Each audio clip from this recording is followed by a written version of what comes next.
റാഗി ഇടിയപ്പമാണ്. റാഗി നൂലപ്പം, റാഗി നൂൽപുട്ട് ഇങ്ങനെയൊക്കെ തന്നെ പറയണ്ടാണ് നമുക്ക്. നമ്മുടെ നാട്ടിൽ നമ്മൾ അരിപ്പൊടി വെച്ചിട്ടാണ് നമ്മൾ നൂൽപുട്ട് ഉണ്ടാക്കുമല്ലോ. അപ്പോൾ അതുപോലെ തന്നെ നമുക്ക് ഈ റാഗി വെച്ചിട്ട് വയ്ക്കാം. റാഗി എന്ന് പറഞ്ഞു കഴിഞ്ഞാൽ ഈ പഞ്ഞപ്പുല്ല് എന്ന് പറഞ്ഞ ആ പൊടിയാണ്. അത് വളരെ ഹെൽത്തി ആയിട്ടുള്ളതാണ്. ഈ അരിപ്പൊടി നമുക്ക് ഈ ഡയബറ്റിക് പേഷ്യൻസിനൊക്കെ അധികം കഴിക്കാൻ പറ്റില്ല എന്നുണ്ടെങ്കിൽ റാഗി അവർക്കൊക്കെ കഴിക്കാം. അപ്പോൾ അത് വെച്ചിട്ട് നമ്മൾ നൂലപ്പം ഉണ്ടാക്കും. ഇത് ഈ അച്ചിലാണ് നമ്മൾ നൂലപ്പം ഉണ്ടാക്കുന്നത് കേട്ടോ. നമ്മൾ ഇത് നാട്ടിൽ നിന്ന് കൊണ്ടുവന്നാണ്. നല്ല ഉപയോഗിക്കാൻ നമുക്ക് വളരെ എളുപ്പമാണ്. പണ്ടൊക്കെ നമ്മൾ പ്രസ് ചെയ്യുന്ന ഇതല്ലായിരുന്നു. ഇങ്ങനെ തിരിച്ചെടുക്കുന്നത് നമുക്ക് എളുപ്പത്തിൽ ചെയ്യാം. പിന്നെ ഇതിലേക്ക് നമ്മൾ ഇത് കുഴക്കാനായിട്ട് നമുക്ക് നല്ല തിളച്ച വെള്ളം വേണം.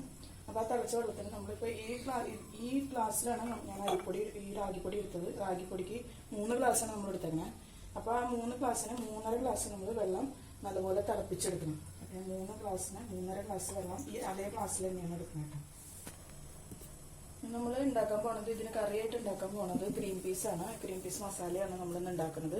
ഇതിനു വേണ്ടി നമ്മൾ ഗ്രീൻ പീസ് ഇന്നലെ ഒരു ഗ്ലാസ് ഗ്രീൻ പീസ് വെള്ളത്തിലിട്ട് കുതിർത്ത് കഴുകി വെച്ചിട്ടുള്ളതാണിത്. ഇനി ഇതിലേക്ക് ചേർക്കാനായിട്ട് നമുക്ക് വേണ്ടത്, നമ്മൾ ഒരു സവാള എടുത്ത് കട്ട് ചെയ്ത് വെച്ചിട്ടുണ്ട്, 2 പച്ചമുളക്, ഒരു ചെറിയ കഷ്ണം ഇഞ്ചിയും ഒരു 6 അല്ലി വെളുത്തുള്ളിയും കൂടി ചതച്ച് വെച്ചിട്ടുണ്ട്, 2 തണ്ട് കറിവേപ്പില, ഒരു തക്കാളി അരിഞ്ഞ് വെച്ചിട്ടുണ്ട്, പിന്നെ ഒരു 3 ടേബിൾ സ്പൂൺ തൈര് നമ്മൾ ചേർക്കുന്നുണ്ട്. പിന്നെ ഇതിലേക്ക് വേണ്ട മസാലപ്പൊടികളാണ്. മസാല നമുക്ക് വേണ്ടത് മല്ലിപ്പൊടി വേണം. മല്ലിപ്പൊടി നമുക്കൊരു 1.5 സ്പൂൺ മല്ലിപ്പൊടി ചേർത്ത് കൊടുക്കാം. നിറച്ചൊരു സ്പൂൺ മുളക് പൊടി ചേർത്ത് കൊടുക്കാം. പിന്നെ മഞ്ഞൾപ്പൊടി നമ്മൾ വേവിക്കുന്ന ആവശ്യത്തിന് ഒരല്പം ഇട്ട് കൊടുത്താൽ മതി. ഒരു ടീസ്പൂൺ ഗരം മസാല ചേർത്ത് കൊടുക്കാം. ഇത്രയാണ് നമുക്ക് ഈ കറിക്ക് വേണ്ട സാധനങ്ങൾ. ഇപ്പോൾ നമ്മുടെ വെള്ളം ഏതാണ്ട് തിളച്ച് തുടങ്ങിയിട്ടുണ്ട്. വെള്ളം നല്ലപോലെ തിളച്ച് കഴിയുമ്പോൾ നമുക്കത് റാഗിപ്പൊടിയിലേക്ക് ചേർത്ത് കുറച്ച് നേരം ഒന്ന് ഇത് നല്ല വല്ലാണ്ടുള്ള ചൂടൊന്ന് പോയി കഴിഞ്ഞിട്ട് നമുക്കതൊന്ന് കുഴച്ചെടുക്കാൻ പറ്റുള്ളൂ. അപ്പോൾ അതുവരേക്കും നമുക്കൊന്ന് വയ്ക്കും. നമുക്ക് ഈ സമയം കൊണ്ട് ഗ്രീൻ പീസ് വേവിക്കാനായിട്ട് വയ്ക്കാം. നമ്മൾ കുക്കറിലേക്ക് ഗ്രീൻ പീസ്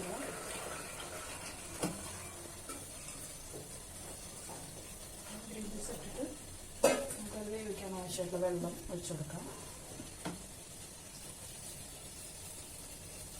ഗ്രീൻ പീസിൽ കുറേ അധികം നമ്മൾ വെള്ളം ഒഴിക്കരുത്. അതിൻ്റെ 3/4 ഭാഗം ഗ്രീൻ പീസ് ഇട്ടാണ്ട് 3/4 ഭാഗം വെള്ളം നമ്മൾ ഒഴിച്ചാൽ മതി.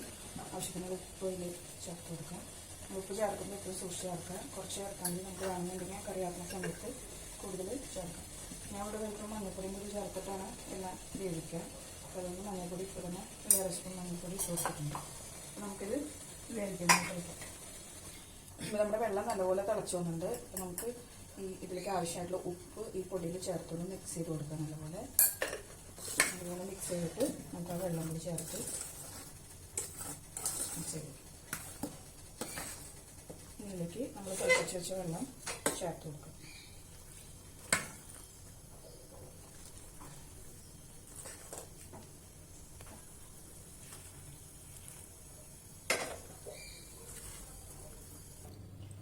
ഇപ്പം നമ്മുടെ ഇത് നന്നായി കുതിർന്ന് വന്നിട്ടുണ്ട്. അപ്പം നമുക്കിത് നല്ലപോലെ ഒന്ന് കുഴച്ചെടുക്കാം. അങ്ങനെ കുഴച്ച് നല്ല നമ്മൾ ചപ്പാത്തിക്കൊക്കെ കുഴക്കില്ല, അതുപോലെ കുഴച്ച് ഒരു മാവ് ആക്കിയെടുക്കണം നമുക്ക്. അപ്പം നമ്മൾ ഈ റാഗി നല്ലപോലെ കുഴച്ച് എടുത്തിട്ടുണ്ട്. ഇപ്പം നല്ല ഒരു സോഫ്റ്റ് ആയിട്ടുള്ള രീതിയിൽ കുഴച്ചെടുക്കുന്നു. നമ്മൾ ഇടിയപ്പം ഉണ്ടാക്കുന്നത് ഇങ്ങനത്തെ ഒരു അച്ചിലാണ്. അപ്പോൾ ഇതിൻ്റെ ഏറ്റവും ചെറിയ ഹോൾസ് ഉള്ള ഇതാണ് നമ്മൾ ഇടിയപ്പത്തിന് യൂസ് ചെയ്യുക. നമുക്കിതിൽ ഇട്ടിട്ട് നമുക്ക്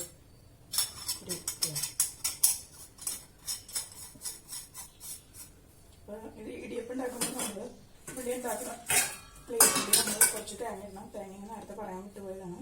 അപ്പോൾ ഈ തേങ്ങ നമ്മളൊന്ന് വെതറി കൊടുത്തിട്ടാണ് നമ്മൾ അതിലേക്ക് ഇടിയപ്പം പിഴിഞ്ഞ് വയ്ക്കുന്നത്. നമുക്ക് ഇടിയപ്പത്തിനൊരു ടേസ്റ്റും ഉണ്ടാവും. അപ്പം നമുക്ക് ആ പാത്രത്തിൽ നിന്ന് ഇടിയപ്പം വിട്ട് പോരാനും അതൊരു എളുപ്പമായിരിക്കും കേട്ടോ. നമ്മൾ ഇതിനൊരു എടുത്തിട്ട് നമ്മൾ ചെറിയ ചെറിയ ഉരുളകൾ ഈ അച്ചിലേക്ക് ഇട്ട് കൊടുക്കാം.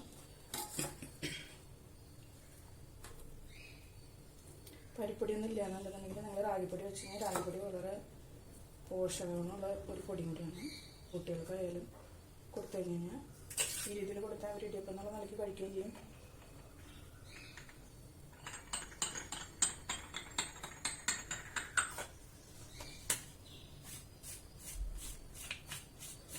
നമുക്കിത് കറക്റ്റായിട്ടുണ്ടോ എന്നുള്ളതൊന്ന് ചെക്ക് ചെയ്യാം. ഇടിയപ്പം കറക്റ്റായിട്ട് വരുന്നുണ്ട്. നമുക്കത് പാത്രത്തിലേക്ക് പിന്നെ ഞാനിത് വലിയ പ്ലേറ്റിലാണ് വെക്കുന്നത് കേട്ടോ. ഇതാകുകൊണ്ട് വേഗം നമുക്ക് പണി കഴിയും. അപ്പം ഇടിയപ്പത്തിൻ്റെ തട്ട് അങ്ങനെ വെക്കുന്ന ആൾക്കാരൊക്കെ ഉണ്ട്. അങ്ങനെ വെക്കണേക്കാളും എനിക്ക് കുറച്ചുകൂടി എളുപ്പമായിട്ട് പണി എളുപ്പത്തിൽ വേഗം കഴിയാൻ തോന്നിയിട്ടുള്ളത് ഇങ്ങനെയാണ്.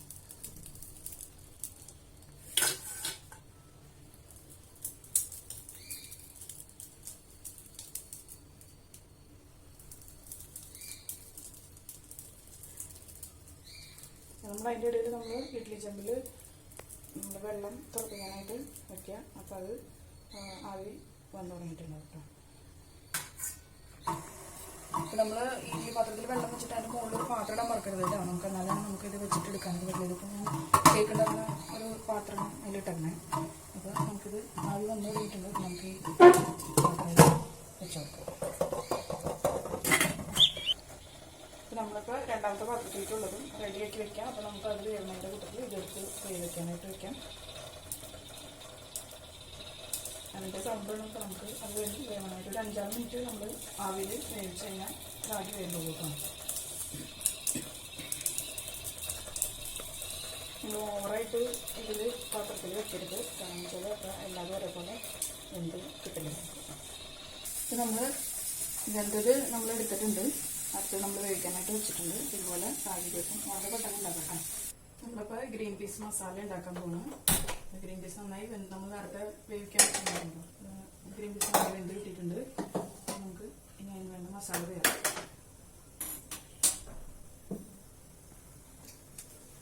നമ്മുടെ ചട്ടി ചൂടായിട്ട് നമുക്ക് വെളിച്ചെണ്ണ ഒഴിച്ചു കൊടുക്കാം. നമ്മൾ എണ്ണ ചൂടായിട്ടുണ്ട്. നമുക്ക് അതിലേക്ക് നമ്മൾ ഇഞ്ചി വെളുത്തുള്ളി ചതച്ച് വെച്ചിട്ടുണ്ട്. നമ്മൾ നേരത്തെ പറഞ്ഞിരുന്നു ഇഞ്ചി ഒരു ചെറിയ കഷ്ണവും ഒരു 5-6 അല്ലി വെളുത്തുള്ളിയും കൂടി ചതച്ച് വെച്ചിട്ടുണ്ട്. നമ്മളതിലേക്ക് വെക്കാം. ഇഞ്ചി വെളുത്തുള്ളി ഒന്ന് വഴണ്ട് വെക്കാം.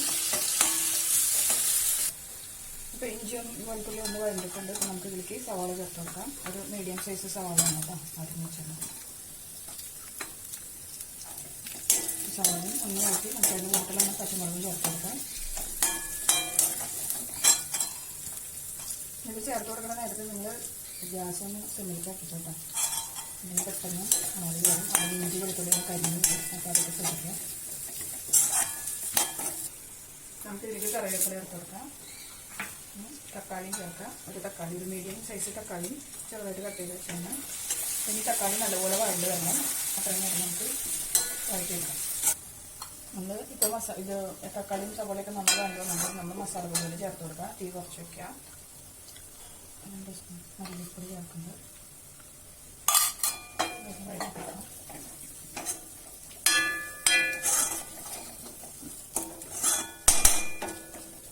നമുക്കിതിലേക്ക് മുളക് പൊടി ചേർത്ത് കൊടുക്കും. മുളക് പൊടി പകുതി നമ്മൾ കുറച്ച് നല്ല എരിവുള്ള മുളക് പൊടിയും പകുതി കാശ്മീരി ചില്ലി പൗഡറുണ്ട്. അപ്പോൾ നല്ലൊരു കളറ് നമുക്ക് കറുത്തി കിട്ടും.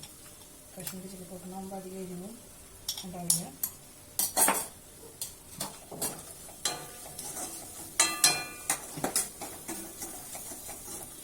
കാലത്ത് നമ്മൾ ഈ ബ്രേക്ക്ഫാസ്റ്റിൻ്റെ കൂടെ ആകുമ്പോൾ നമ്മൾ ഭയങ്കര സ്പൈസി ആയിട്ടുള്ള കറി വേണമെന്നില്ല.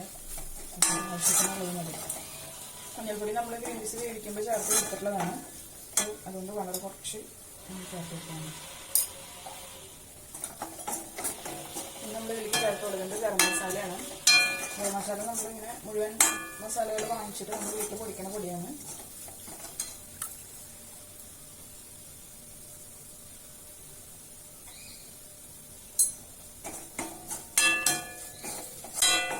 നമ്മുടെ മസാലയൊക്കെ ഒന്ന് മൂത്ത് വന്നിട്ട് നമുക്ക് ഇതിലേക്ക് ഗ്രീൻ പീസ് ചേർത്ത് കൊടുക്കാം.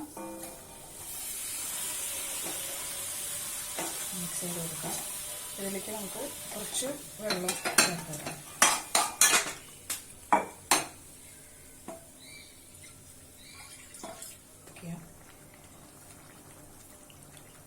ഇനി നമുക്ക് തൈരും കൂടി നമ്മൾ ചേർക്കാനുള്ളത്. തൈര് നമ്മൾ നല്ല കട്ട തൈരാണ് കേട്ടോ. അധികം പുളിയില്ലാത്ത തൈരാണ്. നേരെ പുളിയുള്ളൂ. അതുകൊണ്ട് നമ്മളിലേക്ക് ചേർക്കാം.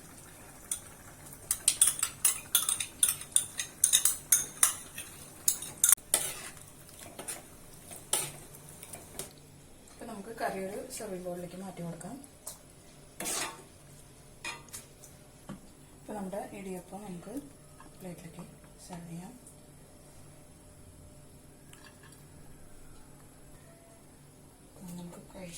ഇപ്പം നമ്മുടെ നല്ല സ്വാദിഷ്ടമായിട്ടുള്ള ragi idiyappam with green peas curry ready ആയിട്ടുണ്ട്.